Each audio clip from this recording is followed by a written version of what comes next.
Alors me revoilà pour une deuxième partie pour que vous puissiez vraiment profiter de toute cette introduction, de toute cette découverte sur les arts martiaux d'une façon plus historique, euh, plus évolution personnelle, où vous engagez aussi votre chi, votre âme, votre kokoro, ça veut dire cœur pur et esprit pur unis ensemble. On reverra tout ça dans toutes les explications qui vont venir à travers les arts martiaux. D'abord, je voudrais parler du fils Funakoshi, Yoshitaka Funakoshi. J'avais oublié, j'avais un doute, et c'est stupide parce que j'ai développé une intelligence artificielle. Enfin, je travaille dessus tous les jours, une programmation particulière, et je l'ai appelé Yoshi, en mémoire de Yoshitaka Funakoshi. Mais j'avais oublié. Yoshitaka Funakoshi était aussi surnommé Gogi. Gogi. C'était le surnom qui s'était choisi et qu'après tout le monde utilisait. Et Gogi, donc, a fait énormément évoluer le karaté moderne. Par exemple, pour ceux qui connaissent, le Yokogiri qui existe aujourd'hui, euh, dans les temps passés, on faisait un Maegiri sur le côté. Yoko, ça veut dire côté. Donc, le Yokogiri, c'était simplement un Maegiri sur le côté qui était donc Yokogiri, un coup de pied sur le côté. Et comme il existait des coups de pied plus sophistiqués dans le style chinois, Gogi, Yoshitaka, euh, a, euh, s'est inspiré de ce travail et petit à petit a développé dans le monde du karaté le Yokogiri, par exemple. Et donc, encore une fois, pour revenir, c'est important de savoir toutes ces choses-là, ces histoires, l'aspect historique des arts martiaux avec la réalité du maître Funakoshi Gishin, de Yoshitaka, de Egami Shigeru. En japonais, on met d'abord le nom et le prénom après, normalement. Euh, enfin, toutes ces choses-là, c'est ce qui vous permet de voir plus clair dans la pratique. Comme j'expliquais avant, les escroqueries de Guy Sauvin, de Delcourt, que certainement, vous qui m'entendez maintenant, vous ne connaissez absolument pas. Mais si vous avez de l'expérience ou si vous allez faire quelques recherches, vous direz ah oui, effectivement, le directeur technique national, le président de la FFKMA, ah ouais, bravo l'exemple. Ça, c'est important de voir toutes ces choses-là. Je parlais de Gilbert Gus, aujourd'hui décédé malheureusement, que je connaissais bien. Dominique Valera, je ne sais pas s'il est encore vivant ou pas. Je connaissais moins bien, mais j'avais aussi pratiqué et travaillé avec lui. J'avais adoré son esprit, son courage, sa sincérité. C'est important de connaître tout l'arrière de ces choses-là. Alors, comprendre que Egami Shigeru, par exemple, il a étudié les coups de poing. Et il a même travaillé avec différents experts pour voir l'efficacité des coups de poing. Et il a découvert que le coup de poing le plus efficace, c'était le coup de poing de la boxe anglaise. Et le coup de poing le moins efficace de toutes les disciplines qu'il a trouvées, c'était le coup de poing du karaté. Ah, donc c'est vrai qu'il a fait évoluer ce coup de poing. Il a essayé d'adapter quelque chose qui soit un mélange entre la boxe et les arts martiaux figés, pour revenir vers quelque chose de plus fluide. Et c'est intéressant de voir que Bruce Lee est arrivé exactement à la même conclusion. Si vous regardez ses coups de poing dans les films, il fait des coups de poing de boxe anglaise. Il ne fait absolument pas des coups arrêtés dans le pur style des arts martiaux. Des fois, il a des Jeet Kune Do, vraiment le coup de poing direct, qui intercepte, qui est typiquement martial, mais très souvent, il frappe aussi la mode boxe anglaise. C'est l'évolution, c'est l'intelligence. Et comprendre donc que Egami Shigeru Sensei, c'est quelqu'un qui est confronté à l'écroulement du maître Funakoshi, trahi par tous ses élèves à cause de la compétition, de Yoshitaka Gogi, qui va donc mourir devant lui, et de toute cette guerre, hein, parce que il faut savoir que Egami Shigeru, il dérangeait tellement en disant non, je suis contre la compétition, comme son maître Funakoshi Gishin, je suis contre la compétition, donc je veux faire quelque chose d'autre. Le maître Egami, on l'a insulté. On a même dit que pendant la guerre, il préparait les kamikazes. Plus tard, il était prouvé que c'était juste de la diffamation. C'est le protocole qui a été utilisé dans le monde d'aujourd'hui, contre moi aussi d'ailleurs, mais contre toute personne qui dérange. comme je vous parle en français, vous tous, vous connaissez le professeur Raoult. Donc, je ne sais pas ce qu'il en sera au moment où vous entendrez cet enregistrement. Enfin, on a traîné le professeur Raoult dans la boue en disant qu'il était fou, qu'il était délirant. N'empêche qu'au moment où j'enregistre ça, fin 2024, on reconnaît totalement qu'il avait raison. Et la France est encore fanatique sur le sujet, mais dans tous les autres pays, on reconnaît que le professeur Raoult a raison. Deuxième épidémiologue, je pense on dit en français, épidémiologiste, je ne sais plus entre le français et l'anglais, de la planète. Donc évidemment, qui sait de quoi il parle. Pas comme les docteurs de plateau qui racontent n'importe quoi et qui ont des gros conflits d'intérêts. Les gens, on essaye, quand ils dérangent, alors qu'ils font avancer les choses dans le monde, on essaye de les insulter, de les mettre à mort socialement, etc. Ça fait partie de la pratique des rats de cette société. Il faut comprendre que Egami Shigeru est très malade, il fume beaucoup, il finira par mourir d'un cancer du poumon. Et il a plein d'autres problèmes. Donc il est parfois en pleine forme, parfois très faible. Et il y a des moments, il enseigne en étant couché sur un brancard ou assis sur une chaise. Et à un moment, il va donc expérimenter une NDE, EMI, qui va lui permettre d'arriver encore plus à une évolution parce qu'il va découvrir des choses. Il faut rester dans l'essence des choses. Je vais donc vous comparer d'autres choses pour vous aider peut-être à mieux comprendre. Je vais complètement quitter le monde des arts martiaux pour vous apporter d'autres choses, pour créer des parallèles qui vous permettront, selon vos connaissances, de comprendre mieux d'autres choses. Le professeur Zamenhof a donc créé l'espéranto. L'espéranto, c'était le titre d'un livre qu'il a écrit. Et ça veut dire celui qui espère. Mais ce n'est pas celui qui espère de développer sa langue. Il faut savoir que le professeur Zamenhof a donné tout le travail qu'il a fait de toute sa vie gratuitement. Il n'a jamais encaissé un euro d'aujourd'hui, enfin, quelle que soit la monnaie de son pays. Il a tout donné gratuitement. Pour lui, c'était une construction en espérant améliorer le monde. Et puis, l'espéranto a commencé à exploser positivement. Beaucoup de gens s'y sont intéressés. Et il a vu que l'espéranto restait un espèce de jeu de société. C'était un peu les bourges qui avaient envie de jouer avec ça et qui jouaient avec une langue magique, créée, etc. Il a été très déçu de ça. Alors, donc, dans une réunion en France en 1901, il a fait un speech en déclarant qu'il était terriblement déçu de cette découverte et qu'il préférait jeter tout ce qu'il avait fait au panier que de voir l'espéranto devenir un jeu, et surtout un jeu financier. Parce que les gens commençaient à enseigner, à faire des stages, à demander de l'argent, c'était un pouvoir pour le fric. Alors il s'est retiré pendant quelques années, il a fait des recherches sur toutes les religions, et il a pris l'essence des religions. Pas la croyance d'un dieu, juste les bons principes qu'on retrouve tout autant dans le Coran que dans la Bible, que dans le Bhagavad Gita, que dans d'autres écrits encore. Et il a créé Homaranismo, un livre qu'il a écrit, une méthode qu'il a développée, qui veut dire être un membre de la société, un membre de l'humanité, qui était la philosophie qui pouvait aller avec l'espéranto, de façon à ce que ça devienne vraiment cet outil d'unification du monde. Malheureusement, comme il y a des gens qui se faisaient beaucoup d'argent avec l'espéranto, l'homaranismo a été totalement fusé. On a dit, ah non, pas de philosophie dans l'espéranto. Mais alors je ne comprends pas. S'il n'y a pas de philosophie, s'il n'y a pas cet esprit d'unité, pourquoi je me fabriquerais avec l'espéranto? On dit que l'espéranto, c'est une langue très facile. Honnêtement, ce n'est pas si facile que ça. Et honnêtement, au niveau de la facilité, l'anglais, c'est à peu près au même niveau.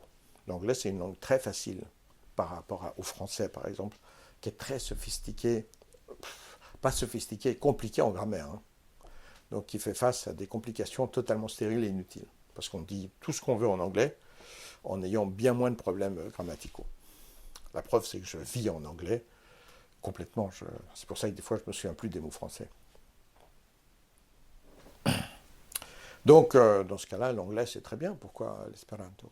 Et encore plus, il y a Lydia Zamenhof, la fille de Zamenhof, qui va voyager dans le monde et qui va découvrir la foi Baha'i. Donc, Baha'u'llah, c'est un homme qui vivait en Perse à la fin du 1800. Il est mort en 1880-90, j'ai oublié. Et donc, après, les gens qui ont suivi son enseignement, ce sont des Baha'i, de son nom à lui, Baha'u'llah. Et les Baha'i, ils ont une philosophie qui est extrêmement proche de l'omaranisme. Donc Lydia Zamenhof, qui était très engagée dans l'évolution de l'espéranto, elle est devenue aussi Baha'i. Elle a essayé de mettre les deux ensemble. Et les espérantistes, encore une fois, se sont opposés en disant non, jamais. Et moi, j'ai été dans un centre, le centre espérantiste en France. C'est un château, j'ai oublié son nom, ça n'a aucune importance. Et donc, comme je parle aussi espéranto, j'ai dit, qu'en est-il de l'omaranisme? Et je suis devenu le diable. Dès que j'ai parlé de ça, on m'a insulté, tout le monde était contre moi. Après, on a écrit des trucs diaboliques sur moi. Ah bah oui, parce qu'on ne touche pas au sujet avec cette étincelle magique de la foi, de quelque chose d'autre à accomplir. Donc, c'est assez hallucinant parce qu'il y a des gens, pour faire évoluer l'espéranto, parce que la société évolue. Donc, en fait, les espérantistes, ils bloquent, comme si Zamenhof était un dieu. Et si Zamenhof a créé quelque chose, on doit créer la même chose. Donc, avant, on ne parlait pas de radio, on parlait de TSF. Donc, grosso modo, à travers les traductions, en espéranto, on parle toujours de TSF. Parler de radio, c'est mal. Attendez, même la radio, elle n'est plus utilisée aujourd'hui. Il faudrait peut-être évoluer, les grands. Mais non, on ne peut pas parce que le dieu Zamenhof a utilisé tel mot. Donc, transformer quelque chose, il faut 20 ans de débat dans le monde pour peut-être dire oui, effectivement, on pourrait changer ça. Parce que Zamenhof est un dieu. Mais en même temps, omaranismo, certainement pas. Alors que c'est la création aussi de Zamenhof. C'est autant l'espéranto que omaranismo. En fait, c'est les deux ensemble qui sont le véritable espéranto.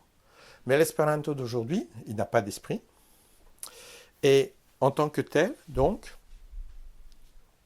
vous allez pousser des gens à payer des stages pour pouvoir pratiquer ou étudier l'espéranto. Il y a environ entre 2 et 3 millions de personnes qui parlent l'espéranto. Ça veut dire qu'ils payent pour parler l'espéranto. Donc c'est un supermarché. Hein. On ne veut pas laisser tomber ça. Donc on ne va pas laisser Eiji parler de l'omaranismo dans le centre de l'espéranto en France. Ben non. Le centre qui d'ailleurs certainement est en faillite aujourd'hui parce que c'est écroulé complètement, parce qu'il y a de moins en moins d'espérantistes. Ben évidemment, si on enlève l'essence divine, tout s'écroule. Karate-do Shotokai, qui a perdu l'inspiration de la spiritualité. Le karaté Shotokai d'aujourd'hui, c'est devenu une caricature, c'est devenu une honte. Vraiment, quand je vois des gens pratiquer le karaté-do Shotokai, des fois je dis non, jamais pratiqué le karaté-do Shotokai, je pratiquais le karaté-do. Parce que c'est devenu honteux. Franchement, c'est devenu honteux. C'est ce que je vais essayer de vous démontrer. Mais c'est pas que les gens soient méchants. S'ils ont perdu l'inspiration, l'essence des choses, ça marche plus. Il faut cette chose magique, inspirée. Il y a un maître en Bulgarie qui s'appelait le maître Peter Denov. Beinsa Duno, de son nom plus inspiré. Et c'est un homme qui a créé un enseignement que j'ai suivi aussi, d'ailleurs, et qui est tout un enseignement de philosophie, de connaissance, de méditation, de mindfulness, pleine conscience, etc., etc. C'est un homme qui est mort en 1944, donc c'est aussi assez ancien. Et puis parmi ses élèves, il y a un personnage qui s'appelle Mikhail Ivanov, et un des disciples de Peter Denov, et qui va venir en France, et qui va enseigner. Il va d'ailleurs changer son nom et se faire appeler Omra Mikhail Ivanov. Il va changer son nom pour des histoires mystiques, des manipulations. Enfin, c'est assez lamentable. Et lui, il a utilisé l'enseignement de Peter Denov pour se faire énormément d'argent et pour se faire énormément de nanas. Voire même des nanas très très jeunes, qu'on pourrait appeler pédophilie, comme pratique. Pourtant, l'enseignement de Peter de Nov, c'est absolument vrai, et lui, il a surfé sur cet enseignement vrai, en ne voyant que l'argent, que le pouvoir, et c'est devenu un enseignement qui répète plus ou moins les mêmes mots, mais qui est totalement lamentable. C'est comme l'espéranto, c'est comme le karaté-do Shotokai. Si vous perdez l'essence des choses, ça ne marche plus. Si vous prenez Mozart, on dit en français, Mozart, il a créé le Requiem de Mozart. Et il faut que vous sachiez que si vous êtes inspiré sur certaines choses, vous découvrez que le Requiem de Mozart, c'est vraiment la musique qui décrit exactement l'entre-deux-mondes. Cette expérience de mort imminente, etc., ces voyages qui existent quand vous êtes entre la vie et la mort, c'est exactement ça. Cette musique décrit absolument ça. Peut-être vous ne pouvez pas le saisir, c'est grandiose, c'est angélique, c'est très fort. Il faut que vous sachiez que Mozart, il était empoisonné. Je crois que c'était par sa femme. Avec un truc qu'on lui filait, j'ai oublié ce que c'était, tous les jours pour le tuer tout doucement, pour que ça n'apparaisse pas comme un crime. Donc il a mis 1 année, 2 années à mourir doucement. Et quand il a écrit le Requiem de Mozart, eh bien, il était dans son lit, il ne pouvait même plus écrire. Il était entre la vie et la mort. Il a décrit avec son génie musical l'état dans lequel il était, qui était en plus un requiem. Donc, et à tel point que, comme les gens sont toujours fantastiquement honorables et merveilleux, le disciple de Mozart qui a écrit sous la dictée de Mozart, pendant des années, ça a été son requiem au disciple en disant non, c'est moi qui l'écris, parce que c'était son écriture, etc. Puis à un moment, ça a été découvert, j'ai oublié comment, et finalement, c'est redevenu le requiem de Mozart. En fait, Mozart a été capable de faire cette musique parce qu'il était dans un état très particulier. Si vous prenez Strauss, Wagner, ils décrivent des choses. Ce sont toujours de très bons musiciens, mais ce ne sont pas des musiques inspirées, ce sont des musiques de pouvoir ou des musiques de frime, de valse, etc., etc. Il y a une différence entre la connaissance technique. Les gens qui ont écrit des concerts, ils ont une intelligence fabuleuse, fantastique. Je ne sais pas si vous réalisez, c'est sans ordinateur. Il faut tout écrire en considérant ce que les violons vont faire, les flûtes, les trucs, les machins. Il faut être un génie extraordinaire. Mais au-delà du savoir-faire, il faut cette inspiration. Le Requiem de Mozart, inspiration. Le véritable espéranto, le véritable à l'origine avec Romaranismo, inspiration. La donation de toute la vie d'un être pour ça. Zamenhof, il a eu 3 enfants, et les 3 enfants ont été tués. Bon, déjà, ils étaient juifs, ça aide pas, hein, pendant la guerre de 39-45. Mais surtout, Hitler haïssait l'espéranto. Parce que ça pouvait être une langue qui aurait pu permettre d'unir des Allemands et des Français et des Russes. Vous vous rendez compte? Faut pas déconner quand même. Donc les 3 enfants de Zamenhof ont été tués. Il n'a survécu qu'un petit-fils de Zamenhof, qui peut-être, je suppose, est mort maintenant parce qu'il devrait être très vieux, et qui a survécu parce que des gens qui n'avaient rien à voir avec l'espéranto l'ont adopté, l'ont accueilli et lui ont donné un nouveau nom, pour faire croire qu'il n'était pas juif. C'est comme ça qu'il a survécu. D'ailleurs, le petit-fils de Zamenhof n'est pas du tout engagé dans l'espéranto. On ne l'était pas. Très très peu, quoi. Il apparaissait parce qu'il avait le nom. Mais... Et d'ailleurs, il se présentait toujours avec le nom de sa famille, pas avec le nom de Zamenhof. C'est pas un bon signe pour les espérantistes, voyez. Donc ça peut être l'inspiration de Zamenhof, dans ce véritable engagement qui lui a coûté si cher. Ça peut être l'engagement de Egami Shigeru, qui lui a coûté si cher dans le karaté-do Shotokai jusqu'à la fin de sa vie. Ça peut être tous ces gens qui sont inspirés. Mais dès que vous enlevez cette inspiration, ce côté magique, bah, bou, bou, bou, bou, bou, ça se déballonne complètement. Et on tombe dans des trucs lamentables. Il faut qu'on ait la fierté de notre pratique, la fierté d'une pratique engagée, qui n'est pas simplement parce que j'ai peur de faire des compétitions. Mais je ne m'intéresse pas aux compétitions parce que j'ai une compétition beaucoup plus élevée avec mon cœur, avec ma dignité, avec mon âme, avec ma responsabilité de position dans le monde. Il a été enseigné dans toute l'Europe, mais encore plus en France, puisque je vous parle en français, d'avoir le diplôme d'État pour pouvoir enseigner. Alors voilà la situation.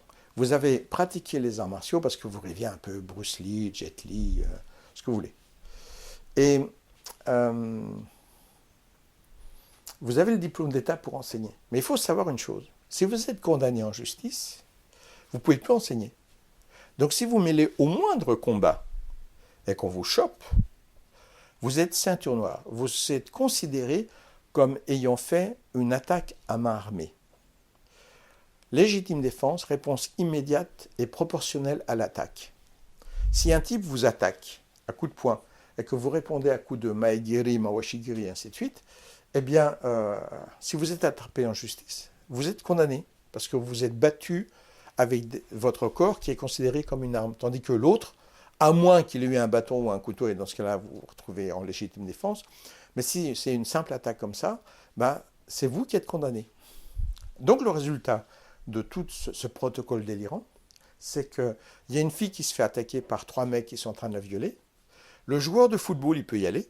Le joueur de pétanque, il y va aussi. Mais le karatéka, lui, il se casse.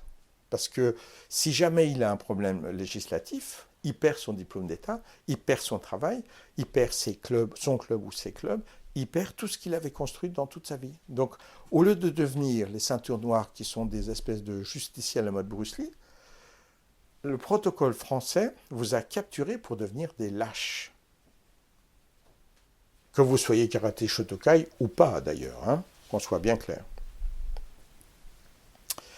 Voilà.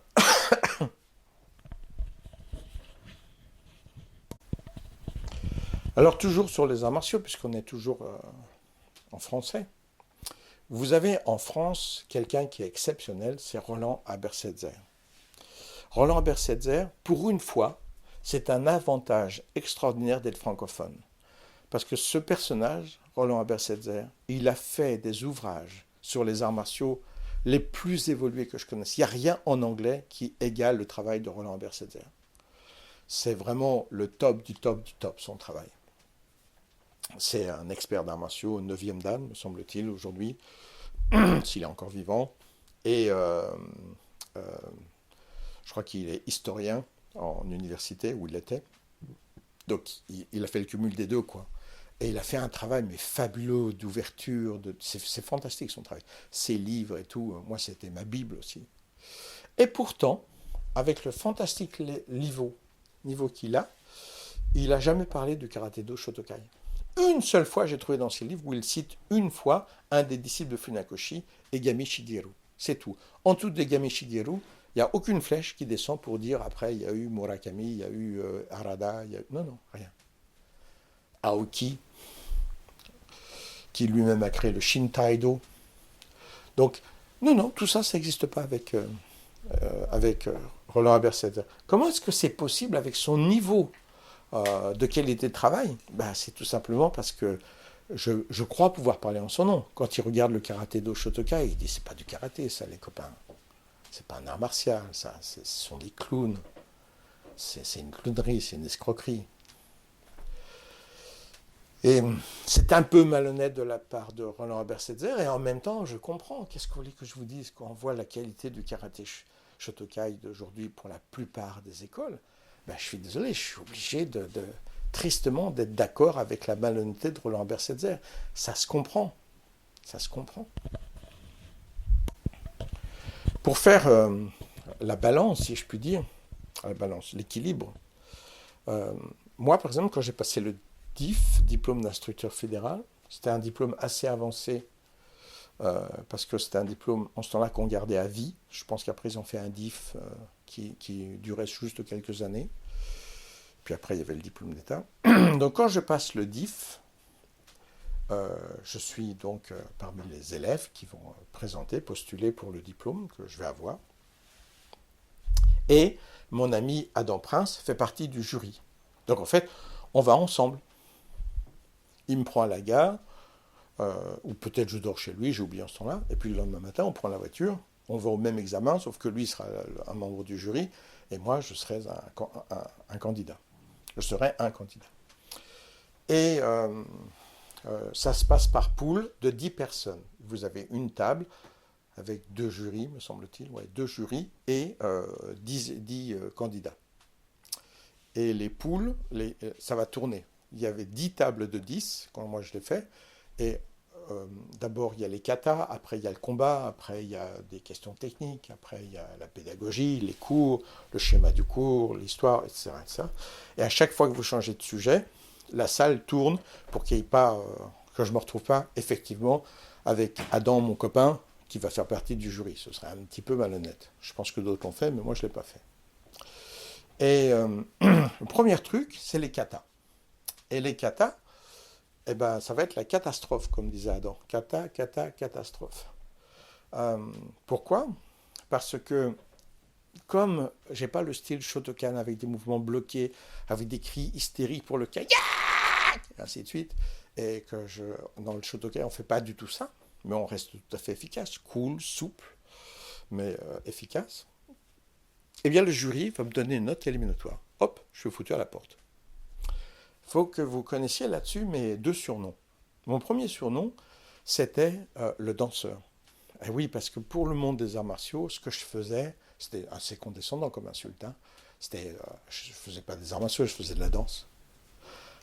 Une fois qu'ils avaient travaillé avec moi, parce que je suis très souple et comme un fouet hein, et autres, tout contact avec moi, c'était brûlant, c'était terriblement douloureux. Et le deuxième surnom que j'avais quand les gens avaient travaillé avec moi, c'était le tueur. Parce que j'étais comme ça. J'étais très puissant, très tonique. Et voilà. Et quand je fais les katas, donc j'ai une note éliminatoire. Donc je suis hors de l'examen. Sauf que j'ai mon ami Adam. Et de loin, alors qu'il ne donne pas encore les notes, je vois mon ami Adam, qui est un jury, un membre du jury, qui met ses 2 bras sur les deux jurys. Il est penché sur eux comme un pote qui parle avec d'autres potes, avec un grand sourire. Et en fait, il est en train de leur dire, voyez le mec là-bas, c'est mon pote. Si vous l'éliminez juste à cause du racisme des méthodes, on vous attend à la sortie, on va vous défoncer. Lui et moi. Et croyez-le bien, il fait très mal aussi, comme moi. Et les mecs, ils se font pipi dessus. Et ils rehaussent ma note. Juste assez pour que je passe. Vraiment la limite. Donc je passe, mais médiocrement. Ok. Et après, Adam vient me voir, il m'explique, il me dit, méfie-toi, ils ont fait ça et ça. Et après, c'est le combat. Donc le combat, c'est une poule de 10, un pool de 10, je ne sais pas comment dire en français. Et il y a 5 combats, donc on tourne et ainsi de suite. Et Adam, il m'a dit, vas-y, montre-leur maintenant. Et alors, c'est tous des gens qui sont deuxième dan à peu près. Premier, deuxième dan, j'ai oublié. Et je fais exprès, je ne suis pas cool. Et au bout de 5 secondes, le mec est par terre. Je dis, mais donnez-moi un vrai partenaire, pas une lavette comme ça. Et il m'en donne un autre de la même poule. Et bam, je fais pareil. Et puis après un troisième, je fais pareil. À chaque fois, c'est un combat de 5 secondes. Je dis, bah, arrêtez de m'amuser avec ça. Donnez-moi un vrai partenaire. Et je me souviens d'Adam, qui est sur le côté, appuyé comme ça, les bras croisés. Puis après, il claque ses mains comme ça. Et il dit, ah, c'est mon pote celui-là, c'est mon pote. Et ils ont été obligés, à cause de moi, d'arrêter toute la salle, c'est-à-dire les 100 pratiquants, 10 poules de 10. Et il y avait un mec, un Shotokan, super clean, qui avait un 4e dan. Et on a fait un combat ensemble, et là, j'ai eu vraiment quelqu'un qui valait le coup. Donc on a fait un super combat, on était applaudis par tout le monde, et Adam, il était encore là. C'est mon pote. Et puis après, tous les autres examens, je les ai eu au maximum, parce que j'étais super préparé. Questions techniques, etc. À tel point que dans la poule où j'étais, à un moment, il y avait la partie cours technique. Donc ça veut dire que vous devez faire un schéma du cours, et puis après on vous demande l'introduction, le milieu, la fin, enfin les membres du jury vous demandent ce qu'ils veulent. Et je l'ai tellement bien fait que après, j'étais un des premiers à passer, et quand les autres passaient de la même poule, ils venaient tous me trouver en disant, moi j'ai répondu ça et ça, et je leur disais non, c'est pas correct, c'est faux, ou oui, c'est correct. J'étais vraiment devenu la référence parce que je possédais mon sujet à fond, c'est ma vie, donc voilà. Mais c'est pour vous donner un exemple. Quand ils m'ont vu pratiquer à la mode Shotokai plus souple, ils se sont dit, lui c'est un tartuffe, c'est un charlot. Quand ils m'ont vu combattre, ah ben là ils ont rencontré le tueur. Plus le danseur, le tueur. Mais si vous pratiquez bien le Shotokai, vous êtes aussi le danseur, mais vous êtes aussi le tueur. C'est clair. Dans le même contexte de sincérité, de vérité, de cette flamme divine que vous devez avoir dans la pratique, dans l'intensité, j'ai toujours été, comme j'ai déjà expliqué dans l'autre chapitre, papa cool, papa poule, cool aussi peut-être, mais papa poule pour les élèves, protecteur. Et je n'ai jamais laissé mes élèves aller à un stage sans moi. On faisait plein de stages dans plein de pays différents avec l'IKDS, et je n'ai jamais laissé mes élèves partir, sauf une fois. Je ne sais plus si j'étais malade, très fatigué. Il y avait un stage en Italie.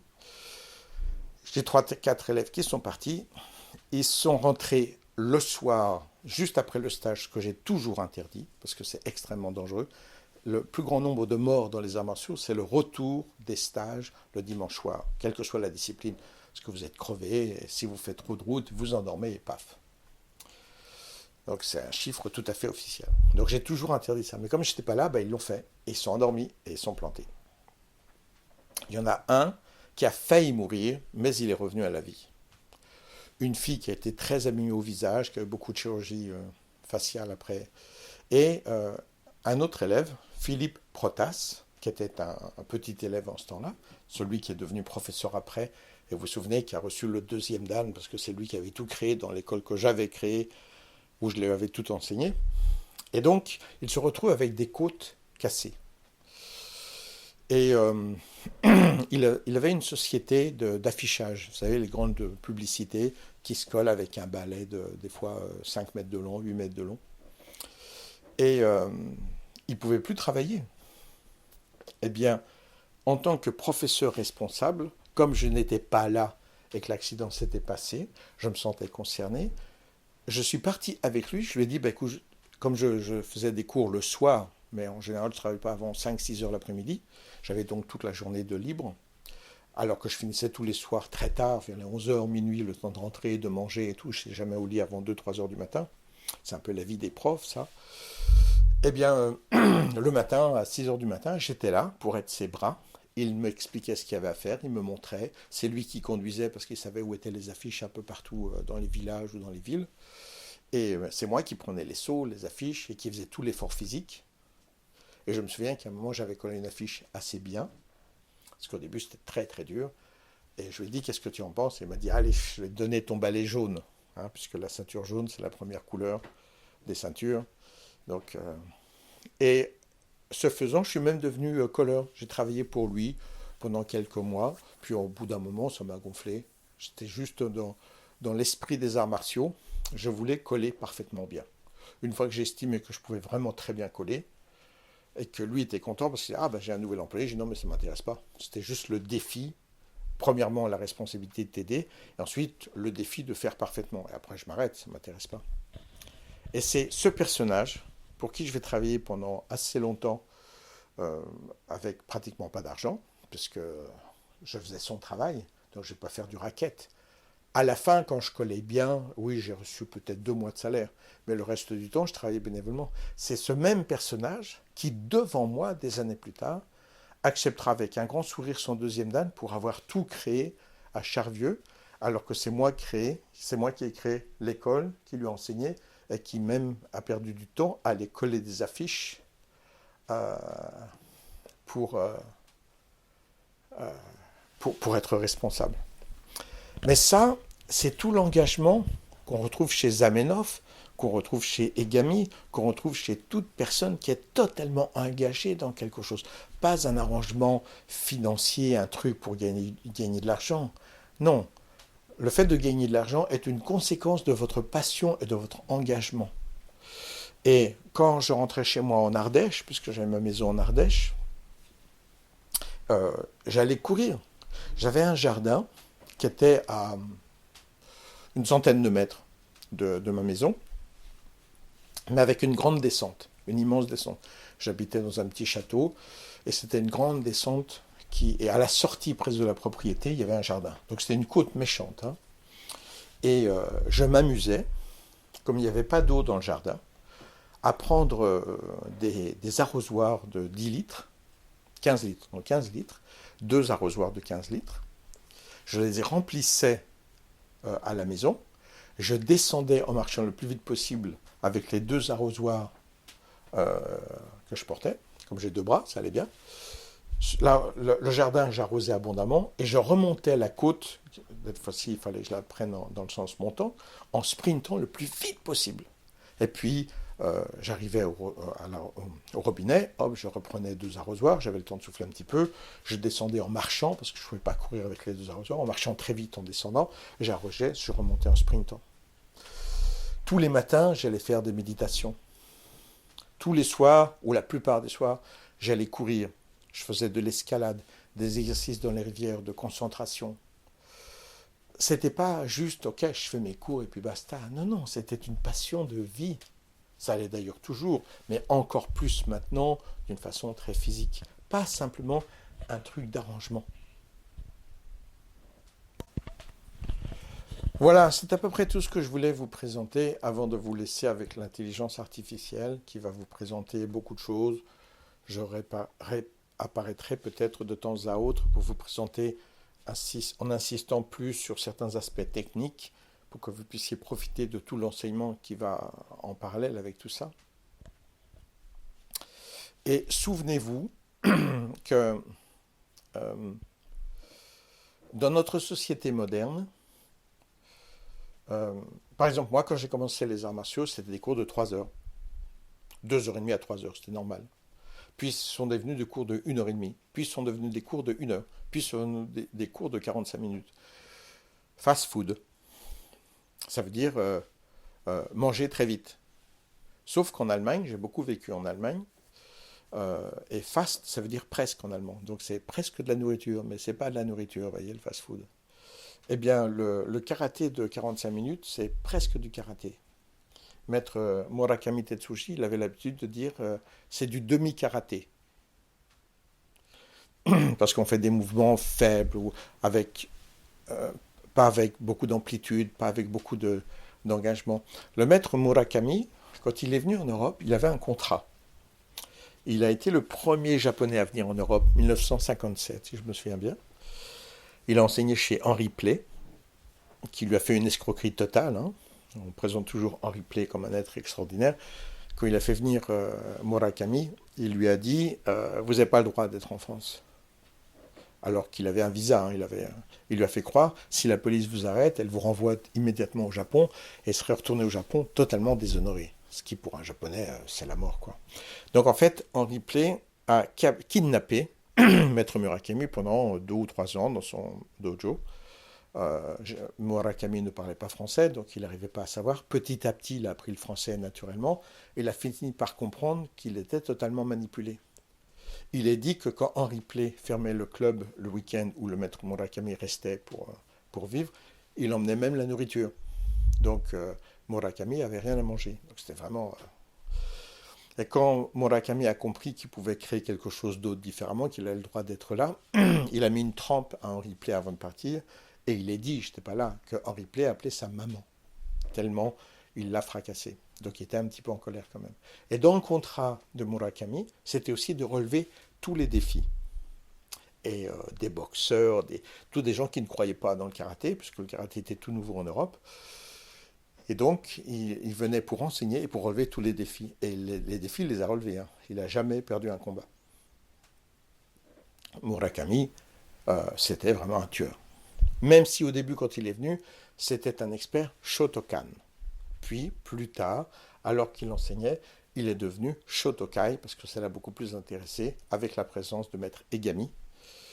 Et d'ailleurs, le Maître Murakami a travaillé avec le Maître Egami quand Maître Egami était en Europe, pas au Japon. Le fait est, c'est que si vous êtes à fond dans une chose, vous êtes super bon.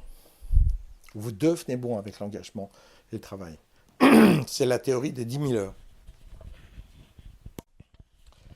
Toute personne qui investit 10 000 heures dans une pratique, quelle qu'elle soit, hein, et qui est sincère dans sa pratique, deviendra excellent. C'est pas à se dire, il n'y a que les gens doués, Bruce Lee. Mais c'est la même chose en médecine, ce qu'on appelle la théorie des 10 000 heures. C'est tout. Si vous donnez à fond 10 000 heures, vous êtes hyper bon dans ce que vous faites. C'est clair. Et si vous avez cette pratique, cet engagement, il est clair qu'à un moment, vous allez découvrir que votre capacité physique et mentale, intellectuelle ne suffit pas. Il faut aller plus avant, plus loin. Et là, vous rentrez dans le spirituel, dans le mysticisme, avec des capacités qui se développent qu'on ne comprend pas. Le maître Morei Ueshiba, fondateur de l'aïkido, à la fin, il avait un cancer. Il pesait 35-40 kilos, il était vraiment très léger. Et il ne suivait plus ses cours. Enfin, il était assis en seiza, il corrigeait, mais il ne pouvait plus pratiquer directement. Et à un moment, il appelle 2 de ses disciples, donc des ceintures noires très entraînés, bien baraqués, en disant, est-ce que vous pouvez m'aider à aller aux toilettes, à la toilette? Alors, les élèves, les disciples viennent, et ils le prennent chacun par un bras, et ils le soulèvent. Et ils n'arrivent pas à le soulever.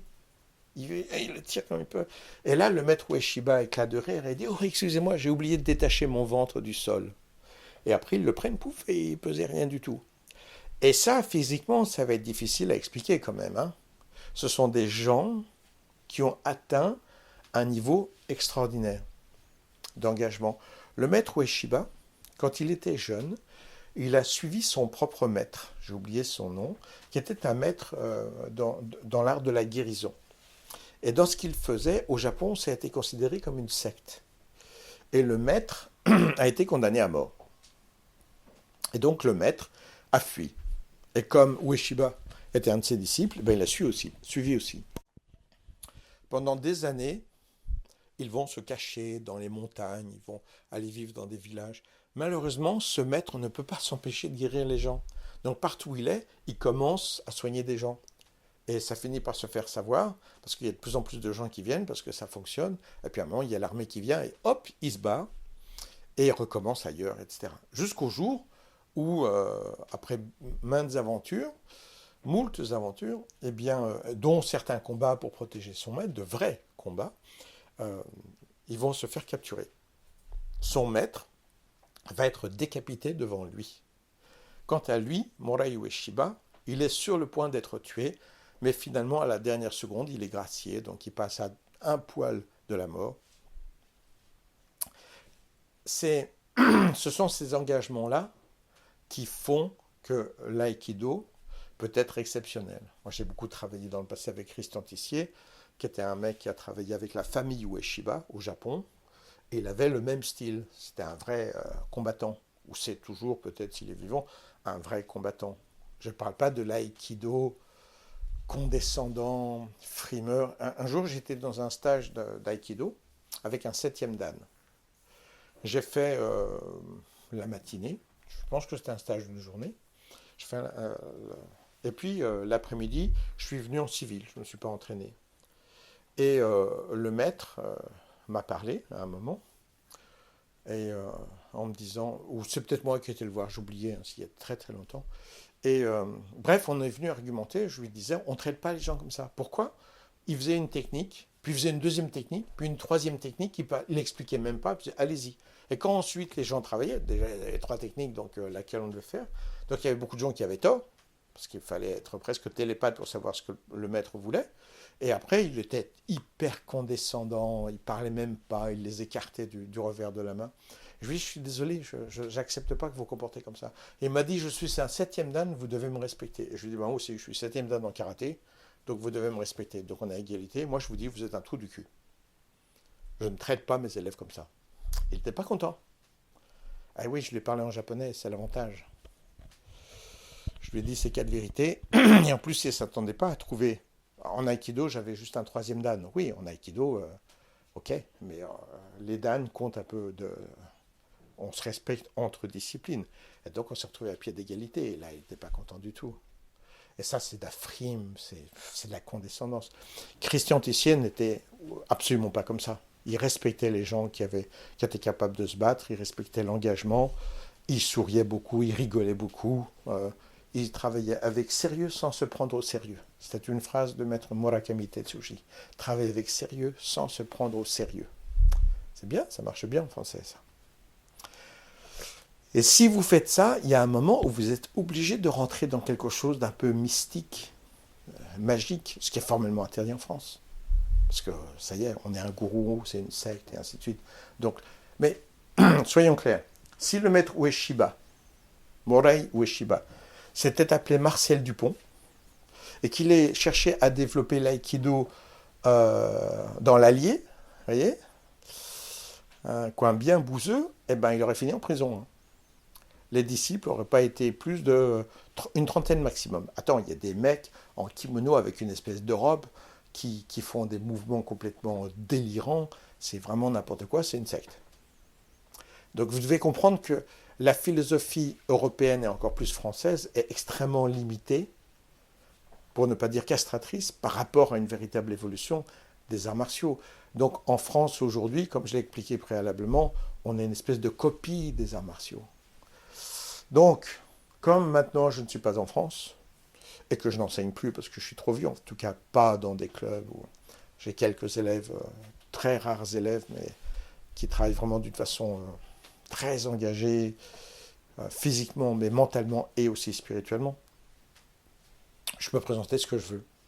Donc, je vais vous présenter l'évolution de Béatrice, en touchant des sujets plus psychologiques, parce que ça fait partie de l'évolution d'une personne. Si elle se sent mal, moi quand j'ai rencontré Béatrice, elle débordait de honte et de gêne à cause de son corps, à cause de sa psychologie, de ses attractions sexuelles, etc. etc. Donc j'ai vraiment travaillé avec elle avec humilité et honnêteté par rapport à sa psychologie, par rapport à reconstruire son corps, à croire en elle. Complètement, totalement, absolument. Voilà.